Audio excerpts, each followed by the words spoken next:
Good morning. It's Thursday, November 6th, 2014. This is Tech Talk Today, episode 87. My name is Chris, and I'm not so sure you're ever going to hear this episode, because if the power goes out while I'm recording it, I don't think the file will be completed and we'll never be able to release it. This may be the episode that never airs, but yet if you're hearing this, then that means the power didn't go out. Either way, I guess it won't really matter, because you won't know, unless you do know. That's pretty confusing. To help us keep it all straight is our fully awake and ready to roll Mumble Room. Time-appropriate greetings, Mumble Room. Hello. Hello. Time-appropriate greetings. Hello. Define awake. Now, Eric, you know what I'm talking about. It is stormy in the Pacific Northwest this morning. Dude, yeah, this thing is supposed to hit us. It's supposed to hit us hard. I wonder if I hope it doesn't cause problems with TechSnap. Oh, that'd be bad. Well, it shouldn't last that long. They're saying it should be done right around noon. Oh, it's close. It's close. Yeah, it's Hopefully really it doesn't close. hurt. All right, as long as no equipment has any problems. All right. Well, Google's not so worried about storms in the clouds here, but they're definitely paying attention to stormy clouds up in Redmond, Washington, because they're fired back. Yesterday we talked about Microsoft and Dropbox with a surprise partnership to link Dropbox and Office Online together in unholy matrimony. Well, Google Drive has released a new feature today that's maybe better, maybe something a little more flexible even. Google has announced today that it's releasing a new Chrome extension called Application Launcher for Drive that allows users to open files directly from its Google Drive service in compatible apps on Mac or Windows. The extension adds an Open With option that lets users launch files and apps, for example, Mac OS X's Preview app or third-party apps for editing files directly stored on Google Drive. Users can enable the feature by installing the new Chrome extension from the Chrome Web Store, making sure files are synced using the latest version of the Drive app. So you have to also have the Drive app installed on your Macintosh or Windows PC. You'll then be able to see compatible apps by right-clicking and selecting Open With in Drive. And we have a little animated GIF or GIF, if you will, of that on the video version there. What do you think, guys? Is this an appropriate and a good enough response to Dropbox and Office integration? Maybe a little better, since you could, in theory, open a Photoshop file or something like that. Yeah, to me this looks like, boy, that escalated quickly. Yeah, it did. Bam, overnight. That tells me they had it ready to go. They were ready to fire the shot once it was fired. So it also is yet another thing from Google that is Chrome only. Mm-hmm. Isn't that lovely? So this is interesting, right? Because I personally think this is neat and very nice to have for Drive users. But where the Microsoft and Dropbox solution are a little superior is they're talking about full-on inline integration into future apps, so I could be in the Dropbox application on my mobile device and bring up an Office Online editor embedded within that environment. Now, that's not going to be till next year, but that's a pretty sophisticated integration level. And it's much more user-friendly because it's easier, it's simpler, whereas this is more of an old-school Windows approach, what Google is doing. Google, ironically, to me, has a more classic Microsoft approach to this. It's maybe slightly more powerful, a little more configurable, definitely more complicated, and limited in a lot of ways. A kind of classic Microsoft solution. Whereas Microsoft, on the other hand, has gone more simplistic. It's a one-to-one integration. It's almost more Apple-style in its simplicity and limited use, but yet streamlined integration. And it's a total flip-flop, and I actually suspect the Microsoft one is going to be more widely used, and I don't think these are a one-to-one comparable solutions. This is more about getting universal file storage in Drive, whereas the Dropbox thing is specifically targeting doc files. How the tables have turned. Yeah, right? It's an interesting time, for sure. And it's funny to how fast these guys are moving. When somebody changes their storage pricing, boom, somebody else comes out with storage pricing, then boom, Amazon goes unlimited pictures. Microsoft announces a partnership with Dropbox. You got to figure this code at Google has been in development for a long time, but the fact that we're seeing it today doesn't seem like a coincidence after that big announcement from Microsoft and Dropbox. Yeah, to me it just seems like they had this ready to go. They were just waiting for somebody else to make a move so that they can compete with it. Interesting stuff. Interesting. And I guess us Linux users are kind of left out because it sounds like it specifically integrates with Explorer and Finder. So, yeah, womp womp. Yeah, exactly, and they specifically say Windows and Mac. They don't say anything about Linux users, and that kind of makes sense because Linux has all these different file managers. So you'd have to you just gotta really target as a Nautilus action and maybe Dolphin, and I mean you get a huge swath. But yeah, I agree. You're right. It is and except for the only bummer part is they use Linux at Google.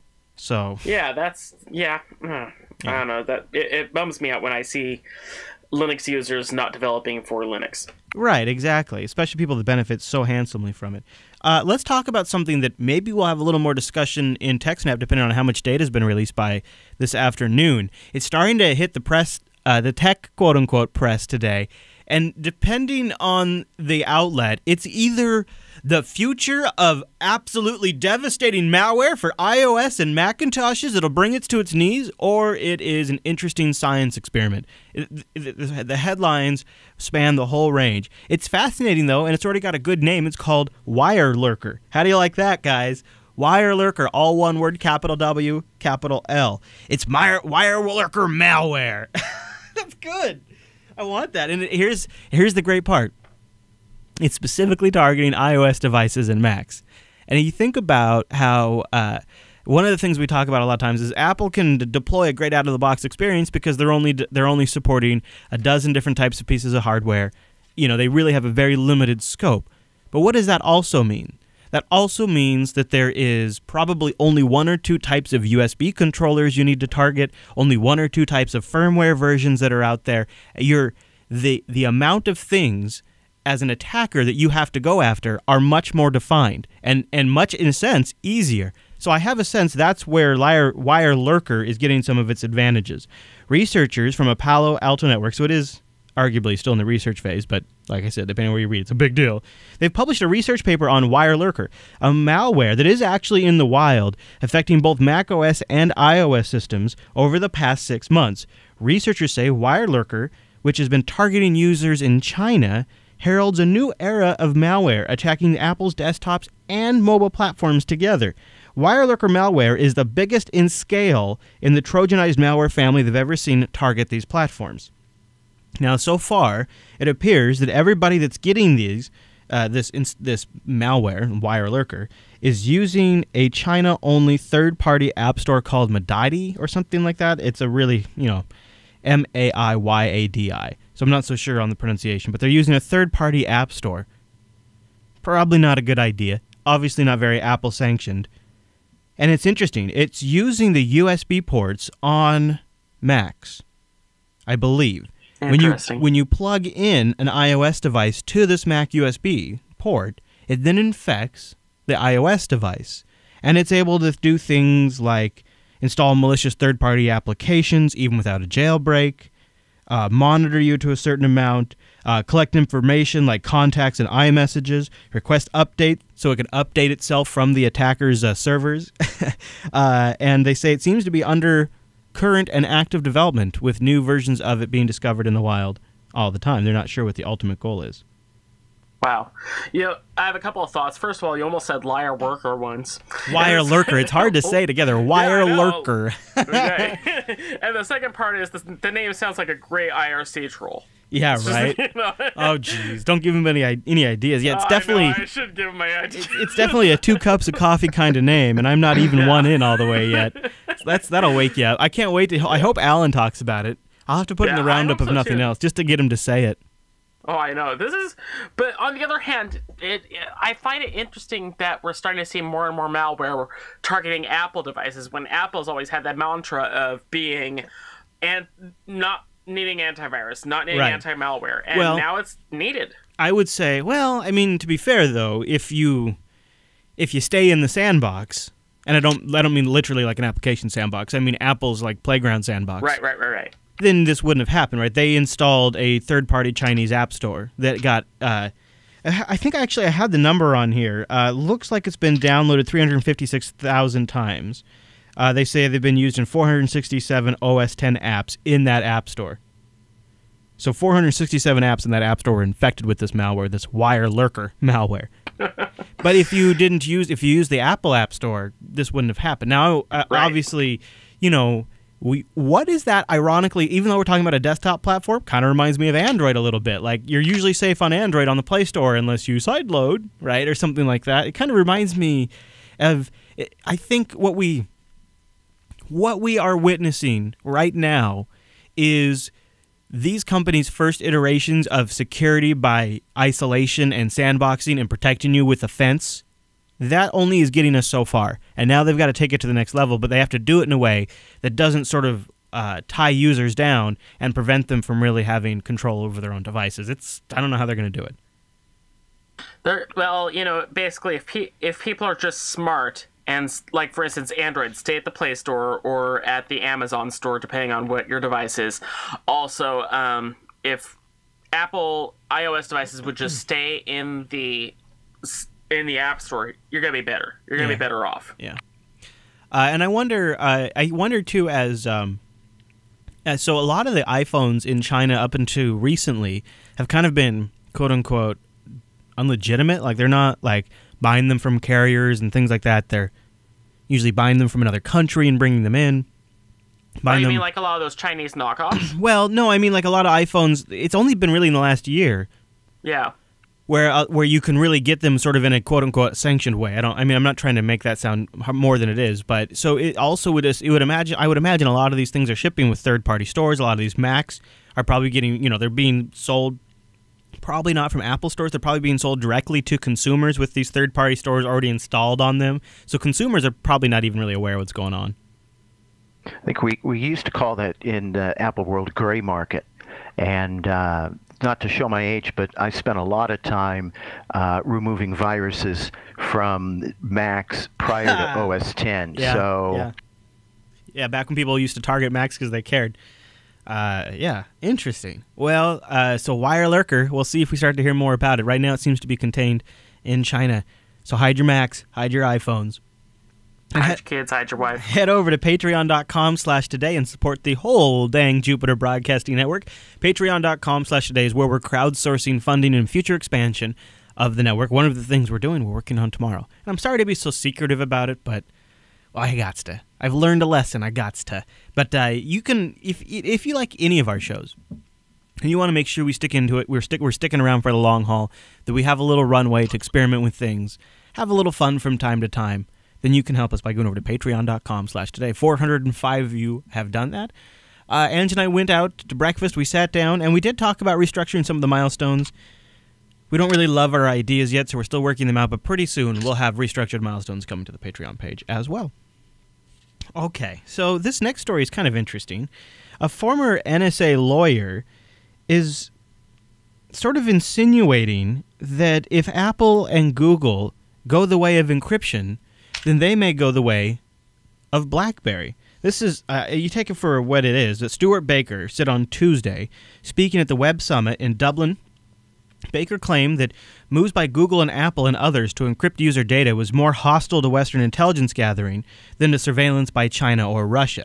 This is a direct quote. The State Department has funded some of these tools, such as Tor, which has been used in the Arab Spring revolutions or to get past the Chinese firewall. But these crypto wars are mainly being fought between the American government and American companies. Now, he went on to say, and this is he's speaking to a Guardian representative, he said that encrypting user data has been a bad business model for BlackBerry, which had to dramatically downsize its business and refocus on its customers. Quote, BlackBerry pioneered the same business model that Google and Apple are doing now, and that's not ended very well for BlackBerry. What does that mean, guys? This is a former NSA lawyer, one of the top NSA lawyers, speaking at this web conference. Is that a threat? Is that a veiled public threat to these companies? Well, didn't Saudi Arabia demand BlackBerry servers, and I think one or two other countries did? Yes. So yes, and I think he's trying to imply that that limited their customer base, but that is not what caused BlackBerry to have issues. Right. I think what it is, it's not a shot at Google or Apple. It's more of a shot at. It's more of a warning, like, hey, if you guys prioritize, this will happen. We'll see. And it's one of those things where they're trying to look better to the public. The public is up in arms about the NSA surveillance, and they just don't want any more of it. So the companies are doing better with the public, but at the cost of governments and police going after them, saying, "Hey, now we can't investigate your devices," and blah blah blah blah blah. I think it's a pretty tenuous connection. I think most people thought of BlackBerry as that secure device. President Obama has a BlackBerry because that's the only smartphone that's secure. How long did we hear that post-iPhone announcement? Oh, yeah, I use a BlackBerry because it's secure, because it has encryption, which, funny. I always found that so damn ironic because most people in that scenario were using BlackBerry attached to a BlackBerry enterprise server, a biz, right? And one of the things that I noticed with a lot of my clients that had BlackBerry enterprise servers is they were logging every single thing their users did, every text message, all of it on their servers. They had all of it, and none of the users knew. So yeah, they're super secure. But that's what people thought. People thought, oh, BlackBerries. You got to go BlackBerries. That's the secure phone. You got to go Black. So to say that BlackBerry going the route of security ruined them, it sounds like a complete and total fabrication, in my opinion. Why else would President Obama have a BlackBerry, right? Why else is it used still today so prominently in enterprises and government institutes? That's their only remaining customers are the people that care the most about security. And well, also a lot of people, talking about people saying that their BlackBerries are most secure. No, it was just Obama's BlackBerry that was made to be secure. I know. It's all, but it's a marketing image. People bought because of it.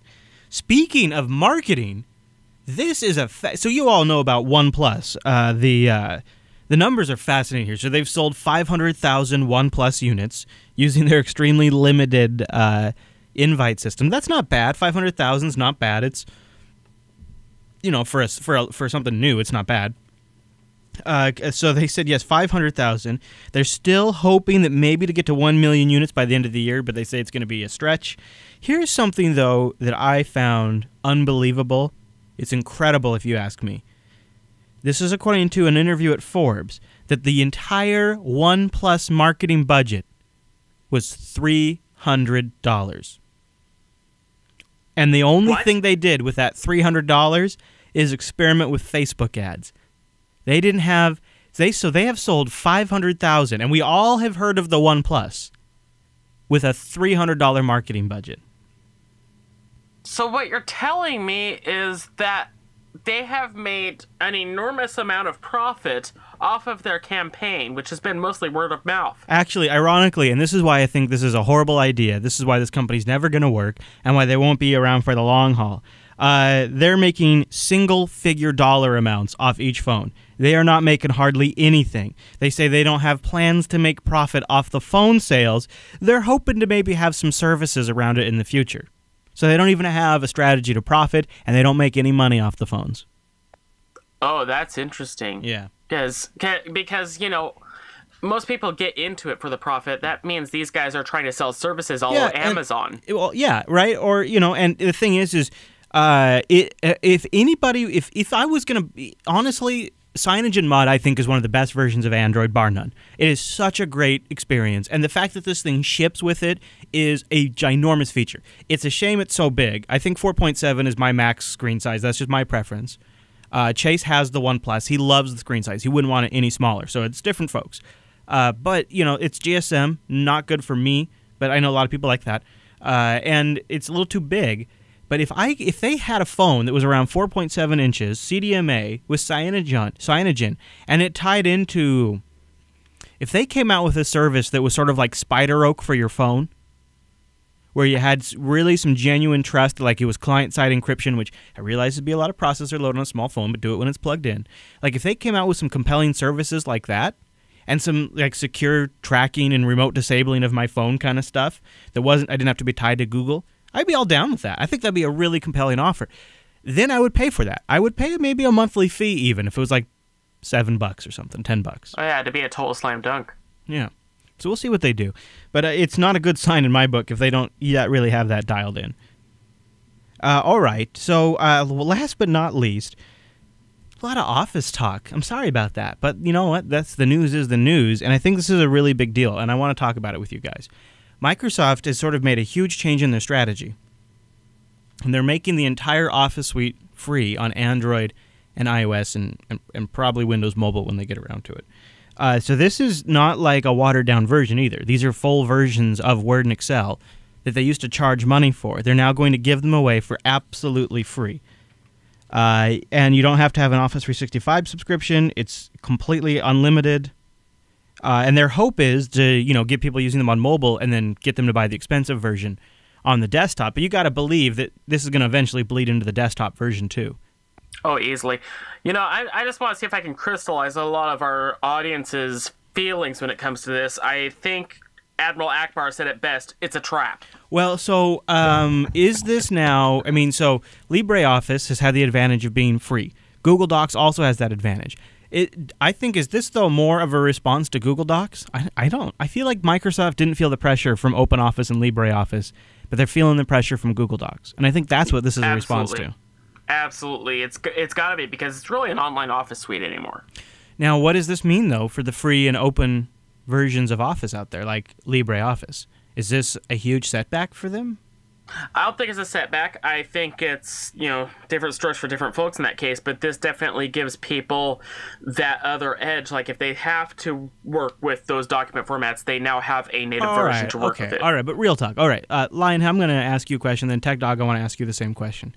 You're building a new computer for somebody, and they need Office.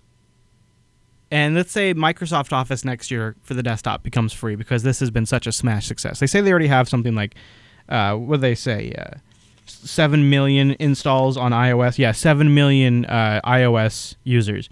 Oh, I'm sorry, 40 million. 40 million iPad users using Office. So if somebody came to you and said, and so let's say Microsoft makes it free on the desktop because it's such a hit, you're giving somebody a new desktop and they really want Office, wouldn't you give them Microsoft Office if it's free now? I don't really know if I would do that.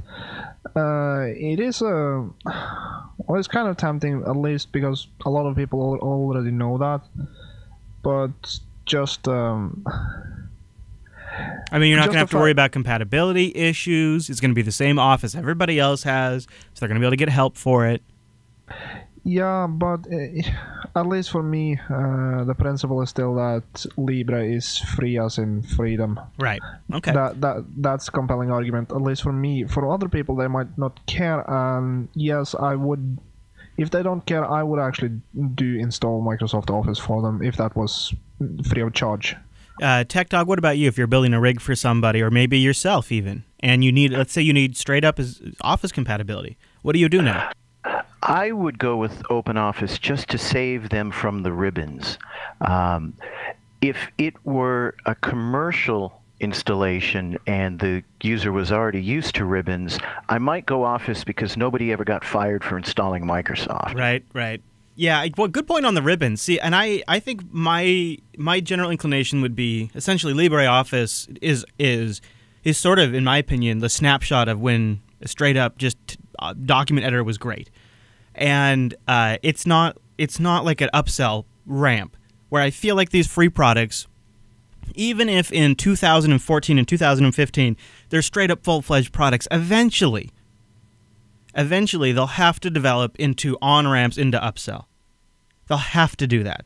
So they're eventually going to become upsell machines. And LibreOffice, I never have to worry about that. I know what their priority is. So that's why I would also deploy LibreOffice. And I think you can make that case to somebody. And if they choose Office, then that's fine. Well, I had some final thoughts about this. Talking to Robinson Tryon of LibreOffice when I was at Siegel, basically the Android version is not far off now. Right. It is coming up. So there's another thing that Microsoft's going to have to worry about is the free version for Android of LibreOffice. And I think it's going to be really good when it comes out. Interesting. We'll see. I mean, Microsoft has a head start there, and it's got a pretty decent UI. It's not, I don't know. I'm not very familiar with it, but people seem to like it. So that'll be Libre's. How does LibreOffice bring that to mobile, bring that to touch? That'll be the challenge. It'll be interesting to see. Yeah. Well, I can't wait. I'll install that as soon as it's out just to check it out. Good to know, Eric. Thank you. No problem. All right, so if you'd like to join us live and contribute to the conversation, over to jblive.tv. There's an embedded chat room right there. You click in there, you sign in with something, or you can even sign in with your own preferred IRC client. It's irc.geekshed.net. and it's pound Jupiter Broadcasting for the room. Once you're in there, hit exclamation mark and mumble. Bang mumble, and it'll give you our server info. You can also bang suggest and title the show, and then we go vote on all the title submissions at the end of the show. So there's some fun interactive features. Plus, I'm always reading the chat room, too, so you can just hang out in there and participate as well. And we have jupiterbroadcasting.com/calendar where you can convert that to your local time zone. I know for some of you, daylight savings is a mess. It's a hot mess where you're at. So the calendar helps straighten that out. Also, techtalktoday.reddit.com. Go over there, submit stories, comment. I really would like comments and vote. That'll help me get an idea of what should be covered in the show. Plus, I always check it every morning before the show as a sanity check. It's also the best way to get some quick feedback in front of my face and get the community to chime in on stuff, too. We listen there and do respond to your feedback, so I really do appreciate the engagement. And you can also email us today at jupiterbroadcasting.com. We'll be back tomorrow, or sorry, no, Monday. No show tomorrow. Taking Friday off for Tech Talk. Boom. But we'll back Monday through Thursday. jblive.tv. And now we're going to leave with our final retro Nintendo commercial. Major props to Lionhead. Lionhead, you found the perfect Nintendo commercial. I'm not even sure if it's a full-on legit Nintendo commercial, but it had to be the one we end the week on. So thanks to Lionhead. Everybody have a great weekend. I'll see you on Sunday for the Linux Action Show and the Faux Show. Don't forget, it's a Mumble Room edition of the Faux Show, so you can join us in the Mumble Room after the Linux Action Show and be part of the social experience. See you back here on Monday, everybody.